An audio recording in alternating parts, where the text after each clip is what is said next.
আজকে রোদ দিনটা দিয়েই শুরু করলাম একদম নতুন উৎসাহে।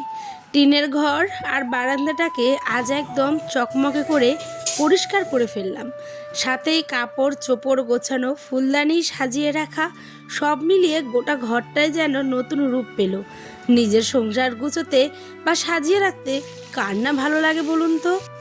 রান্নাবান্না শেষ করে এখন রাত্রে পরিপাটি দেখে মনটা যেন ভরে গেল। Hi everyone, good morning. কেমন আছো সবাই? আশা করছি ভালো আছো, সুস্থ আছো। আমি উত্তর দিনাজপুর থেকে পায়েল। আমার নতুন একটি ব্লগে সবাইকে স্বাগত। এখন বাজে 6টা 15।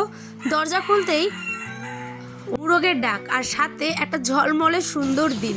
জানেন, এক সপ্তাহের কাজগুলো বা 15 দিনের কাজগুলো এই দিনটার জন্যই আমি ওয়েট করেছিলাম। আর কোন দিন মেঘের অবস্থা একটুখানি বেটার হবে যে আমি আমার সংসারটাকে গুছিয়ে ফেলবো। সমস্ত কিছু পরিষ্কার পরিচ্ছন্ন, সংসারের কত কাজ থাকে বলুন তো। তাই তো সকালে ঘুম থেকে উঠে সর্বপ্রথম যেটা কাজ আমার, এই যে গ্যাস মোছা। তার আগে কিন্তু আমি আমার বরের জন্য স্যালাড যেহেতু কাটবো, সেই কারণে দেখুন না, ফ্রিজ থেকে শসা আর খানি কয়েকটাও পাতি লেবু কেটে রাখলাম। সকালবেলা আজ বাজে এখন হচ্ছে 6:30, যেমনটা দেখলে। তো ঘুম থেকে উঠেই দেখো গ্যাসটাকে একটুখানি মুছে নিচ্ছি, কারণ আমার না রান্নাবাড়ি করার আগে গ্যাসটাকে না মুছলে একদমই ভালো লাগে না। আর ওইদিকে তোমার দাদাভাই ঘুমিয়ে, আয়নও ঘুমিয়ে, ছটপট এখন কয়েকটা রুটি আর সাথে করব হচ্ছে এখন কিছু সবজি। তো চলো পুরো ভিডিওটা দেখো। আসলে ব্যাপারটা হচ্ছে, যখনই রান্নাঘরে আসি না কেন, পরিষ্কার পরিচ্ছন্ন থাকলে না কাজটা যেন তাড়াতাড়ি এগিয়ে যায়। এটা আমার নিজস্ব মতামত, আমি জানি না কে কেমন ভাবে, কিন্তু আমার যেহেতু এক ঘর এক বারান্দা, আমি চাই সবসময় সেটা যেন নিট অ্যান্ড ক্লিন, মানে পরিষ্কার পরিচ্ছন্ন যাতে থাকে। আর এইখানে আমি আসলাম এখন হচ্ছে বাসন ধুতে। আমি তো প্রতিদিন রাত্রেই বাসন ধুয়ে রাখি, কিন্তু আজ এমন হয়েছে যে আজ আমার এখন বাসনগুলো ধুতে আসলাম, গ্যাসটা মুছলাম, তো রান্না বসাবো। সেই কারণেই ওটাই এমন পরিমাণে রোদ উঠেছে যে কল্পনারও বাইরে, ঠিক আছে। কারণ প্রচণ্ড ঝলমলে দিন, দেখো রৌদ্রটা মাথার উপরে কেমন উঠেছে। তাই আজকে মনে করেছি সব কিছু ধুবো, একদম সব ধুবো যাকে বলে। মানে আমার অনেকগুলো কাপড় জমে গেছে, তো চলো ওগুলো তাড়াতাড়ি কাজ করতে হবে। তার আগে আজ একটা স্পেশাল জিনিস বানাবো, সেটা বলতে বলতেই কিন্তু আমি বাসনগুলো এখানে ধুয়ে নিচ্ছি, আর এইদিকে চিন্তা করছি কোনটা কাজ আগে দিয়ে শুরু করব। কারণ আজ আমার এই টিনের ঘরটাকে আমি ভেবেছি পুরোটাই ক্লিয়ারভাবে একদম গোছাবো, বারান্দাটাকেও। কিন্তু দেখা যাক কতটা কি হয়। বারান্দাটা আজ না পারলেও অবশ্যই কাল ট্রাই করব, কারণ একদিনে না অনেকটা কাজের চাপ হয়ে যায় জানেন। আর সত্যি কথা বলতে একটা বাচ্চা নিয়ে কাজ করা কিন্তু অনেকটা ব্যাপার, সাথে এডিটিং করা, রিলস করা, লাইভ করা, ভিডিও করা। তো যাই হোক, আমার কাজগুলো আমি ছোট ছোট করে তো আপনাদের সামনে প্রস্তাবন করি। কেমন লাগলো আপনাদের লাগে অবশ্যই কিন্তু জানাবেন। এখানে সকালে বাসি মুখটা ধুয়ে দিই, কারণ এই মুখ কখন যে ধুতে পারবো কাজে ঢুকে গেলে আমি আর জানি না। কিন্তু এই যে আজ রান্না করবো স্পেশাল একটা জিনিস, সেটা হচ্ছে বরের পছন্দের কালো কচুর ডাঁটা। কালো কচুর ডাঁটা আপনারা কারা কারা খেয়েছেন বলবেন তো। ছোটোবেলায় কিন্তু এই খাবারটা আমরা প্রত্যেকেই খেতাম, কিন্তু এখন দৈনন্দিন জীবনে এই খাবারগুলো যেন কোথায় হারিয়ে যায়। গ্রামের এইগুলো খাওয়ার মানে মজাটাই একটা অন্যরকম, ঠিক আছে। আমার মা দাদিরা যখন বানাতো, কি যে স্বাদ, মনে হয় এক থালা গরম ভাত আর সাথে দেখো কচু কাটা কমপ্লিট, ঠিক আছে। এবার আমি হাতগুলো তোমাদের দেখাই। এই যে দেখো কি অবস্থা হয়েছে আমার হাতের। সত্যি কথা বলতে আমি মানে এই কালোটা কোনোদিনও কাটিনি, আজ প্রথম কাটলাম। তো কেটেই দেখো মনে হচ্ছে কোথাও আমি ভোট দিয়ে এসেছি, দেখো কী অবস্থা। তো ঠিক আছে চলো, কোনো ব্যাপার না, এখন এগুলো ধুয়ে রান্নাবাড়ি হবে। একবার দেখা, এই যে দেখো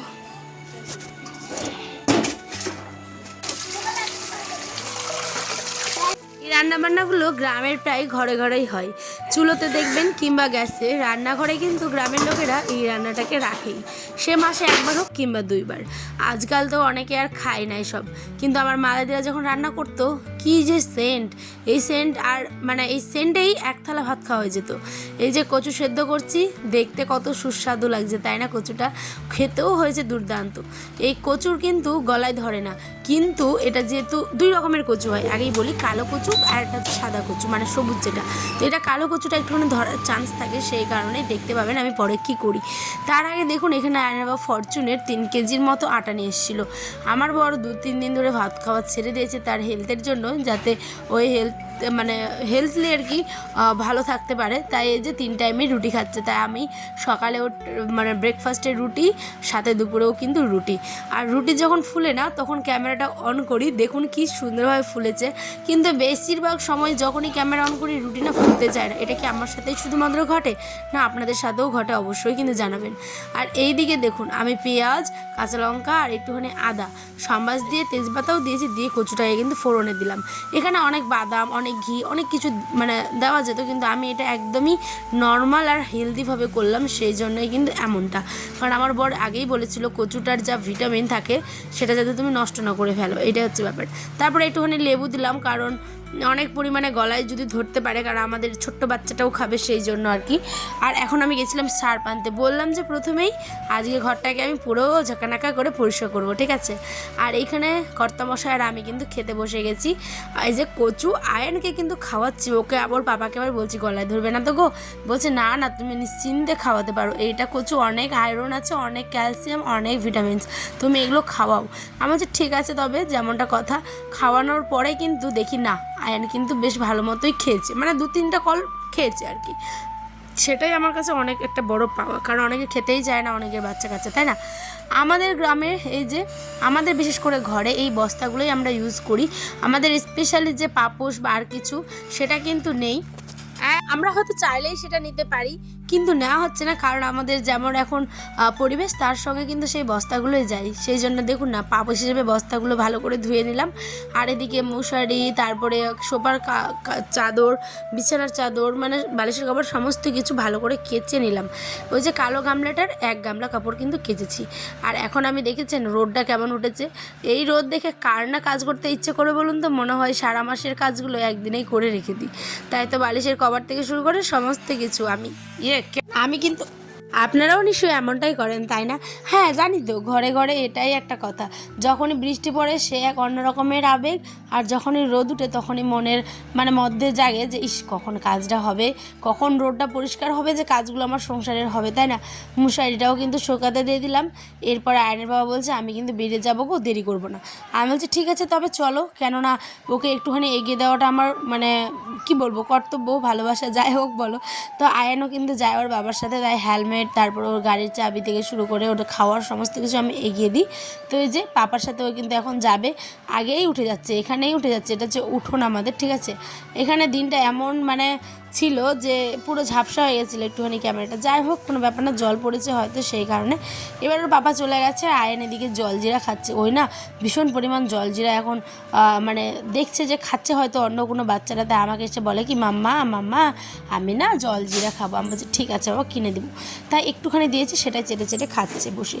আর আমি যেহেতু ঘরটা এখন গুছোবো, পুরো ঝুল টুল হয়ে গেছে, আর টিনের ঘর তো ঝুলটা একটু বেশি পড়ে, তাই আমি এটা এখন পরিষ্কার করবো। মুখে আমি কিন্তু গামছা বেঁধে নিয়েছি, কারণ আমার একটুখানি অ্যালার্জির প্রবলেম আছে, ঠিক আছে। তো ওইটা না আমার বিয়ের আগে প্রচুর পরিমাণে অ্যালার্জি হতো, ডাস্ট অ্যালার্জি, যেটা পুরো ফোস্কার মতো হয়ে যেত, কিন্তু এখন আমার জানি না কেন উপরওয়ালার ইচ্ছাতে আমার কিন্তু এখন অনেকটা কমেছে। দেখুন না আমি চোখটাকেও ঢাকিয়ে দিয়েছি, চোখ বন্ধ করে কাজ করছি, মানে আমি কিন্তু দেখতে পাচ্ছি যে কোথায় কী হচ্ছে, কিন্তু আমি চোখটা বন্ধ রেখেছি, যেহেতু আমার চোখে ইনফেকশনের একটা প্রবলেম আছে সেই জন্যই। আচ্ছা আমার এই টিনের রাজপ্রাসাদটা কেমন লাগছে আপনাদের বলুন তো? এখনও কিন্তু কোনো কিছু খোলা হয়নি, মানে ফুলদানিগুলো এখন খোলা হবে, তার আগে ভালো করে খাট, তারপরে যে মানে আমার গদরেজের সাইডটা, তারপরে হচ্ছে ফ্রিজের পিছনে, শকেসের পিছনটা, মানে সমস্ত কিছু, জানলার পিছন থেকে শুরু করে সমস্ত কিছু আজ কিন্তু একদম পরিষ্কার করবই করব। আমি যেহেতু বারান্দা দিয়ে রান্না করি না, তাই দেখছেন কেমনভাবে ঝুলগুলো পড়ছে, খুবই নোংরা হয়ে গেছিলো। মানে আমি কিন্তু 1 মাস বা 15 দিন অন্তর অন্তর ঘর পরিষ্কার করি। এই যে ফুলদানিগুলো সমস্ত খুলে নিলাম, ঠিক আছে। এখন আমি এগুলোকে ভালো করে ধুয়ে দিব হচ্ছে গিয়ে তারে শুকোতে, কারণ এই ফুলদানিগুলো আমার খুব শখের, আমার ঘর সাজানোর যা ইচ্ছে গাইজ কি বলবো, মানে প্রত্যেকটা মেয়েরই তো, তাই না বলো? ঘর সাজানোর ইচ্ছে কার না থাকে, আমারও ঠিক তেমনটাই। এই যে সানফ্লাওয়ারের একটা আমি নিয়েছিলাম, মানে আমার মা কিনে দিয়েছিলো, আর এই ছোটো ছোটোগুলো সব আমার শখের, মানে আমার পছন্দ মতো কেনা। যখন আমার বাড়িঘর হবে এর থেকেও সুন্দর সুন্দর কোয়ালিটি ফুল, মানে খুব সুন্দর সুন্দর গাছগুলো রাখবো আর কি, এটাই বলতে চাইছি। আমি না হাসা হারিয়ে গেছে, আমার চোখে জল চলে আসছে এই ভিডিওটা দিতে গিয়ে, কত কষ্ট করে যে আমি কাজগুলো করেছি আর ক্লিপসগুলো নিয়েছি শুধু আমি জানি। সত্যি কথা বলতে এই ব্লগের জীবনে এসে আমি একটা জিনিস অনেকটা বুঝেছি, ভালো সমাজের মধ্যে দেখো ছেলে এখন আইসক্রিম খাবে, ভিজে টিজে স্নান হয়ে গেছে। 5-এর বাটি দাও তো একটা।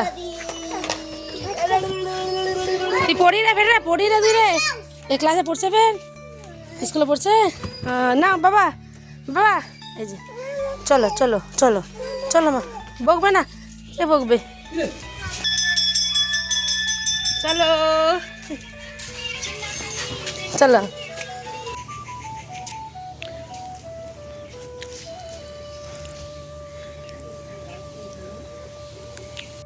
তার মধ্যে আমার ছেলের আবদারটাকেও আমাকে রাখতে হচ্ছে, কারণ সে যদি ঠিকমতো ব্যালেন্স না রাখে তাহলে কিন্তু আমি একটা কাজও করতে পারবো না। আর রান্নাবান্না আমি কিন্তু সকালে হয়েছে রুটি করেছি, আয়ান জাস্ট 2 থেকে 3 মানে টুকরো রুটি খেয়েছে আর কিচ্ছু না। তাই এখন অনেকটা বেজে গেছে বেলা, আমি তাই ফিনাইল দিয়ে ঘরটাকে এবার মুছে নিচ্ছি, একদম পুরো ঝেড়ে ঝুড়ে পরিষ্কার কিন্তু হয়ে গেছে, ঠিক আছে। এরপরে আমি ঘরটাকে এবার সাজিয়ে রাখছি, কারণ ফুলদানিগুলো সাজিয়ে নিই, কারণ ফুলদানির জলগুলো ঝরে গেছে। আর একে একে এরপর কিন্তু সাজিয়ে নিচ্ছি। কত মানুষের কত ভালো ভালো জিনিস থাকে, কত বাড়ি আছে, ভালো ঘর আছে, আমাদের এটাই আমাদের কাছে সুখ, ঠিক আছে। এটা দেখো পড়ে গেল, এটাকে আবার তুলে রাখলাম। আর এই দিকে আমি আবার আমার যেটা মেন আমার মানে সব থেকে বেস্ট লাগে এই জিনিসটা, এবার আমি মিনা বাজারে চাঁচলে যখন যাব তখন কিন্তু আরও কিনবো, অনেকগুলো কিনবো, ঠিক আছে। আমার পুরো বারান্দাটা আমি এরপরে ডেকোরেশন করব। আমি যেখানেই থাকি না কেন আমি চাই পরিপাটি সুন্দর রাখতে। আমি খাবো কম কিন্তু আমার ঘর গোছানো সুন্দর পরিপাটি এরমটা থাকবে, তাহলে না মেন্টালি একটা মানে শান্তি আর কি পাওয়া যায়, যে না আমি যেখানে আছি এখানে ভালো আছি। তারপরে ক্যাথাগুলো দিয়েছিলাম রোদ্রে, ক্যাথাগুলো এনে কিন্তু বিছানাতে বিছিয়ে দিয়েছি।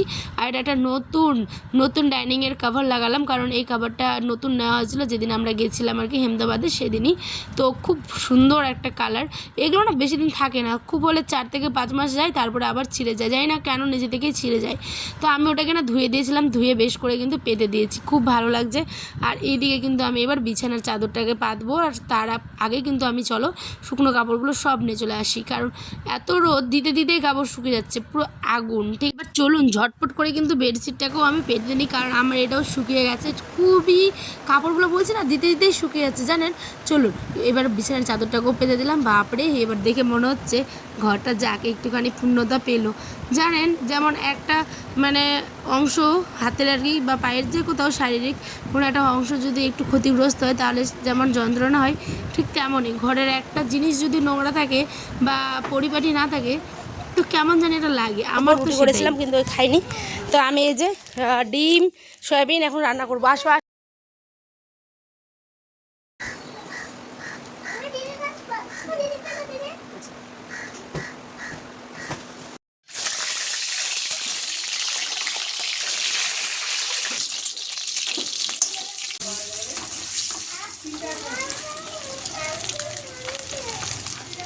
কিন্তু আমি বসিয়ে দিলাম ডিম আর সয়াবিন, মানে ভাত কিন্তু হয়ে গেছে। এবার আমি বসিয়ে একদম ভালো করে কষা কষা করে রান্নাটা করে নিব, চটপট করে করছে, কারণ আমার ছেলেটা না অনেকক্ষণ গাইজ না খেয়ে আছে।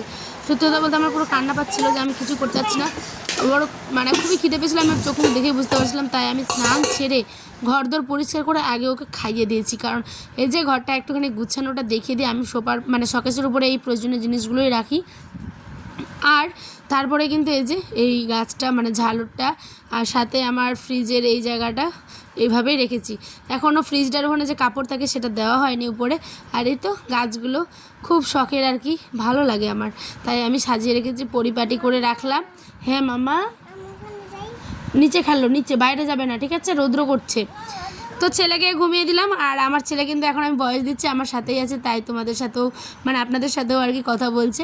এদিকে সোফাটা গোছানো হয়ে গেছে, আর এদিকে 2টোর মতো বাজে ছেলেকে ঘুমিয়ে টুমিয়ে দিয়ে দেখুন কতগুলো জিনিস হয়েছে যেগুলো অপ্রয়োজনীয়, কিন্তু আবার আয়ন খেলাধুলো করে, তাই আমি সেগুলোকেও ধুয়ে রেখেছি। পুরো বারান্দাটাও গুছিয়ে নিয়েছি সুন্দরভাবে, গ্যাস ট্যাসগুলো আবার মুছে নিয়েছি। এখন আমি বসলাম খেতে, লেবু লঙ্কা তারপরে নুন, এখানে কচুর তরকারিটা আর ছিল সাথে ডিম সয়াবিন আলু। এত খিদে পেয়েছে আমি একদম গা গ্রাসে খাচ্ছি, মানে মনে হচ্ছে হামলে পড়েছি খাওয়াটার উপর, দেখে মনে হচ্ছে কখন এটা শেষ হবে আর আমার পেটটা শান্তি হবে।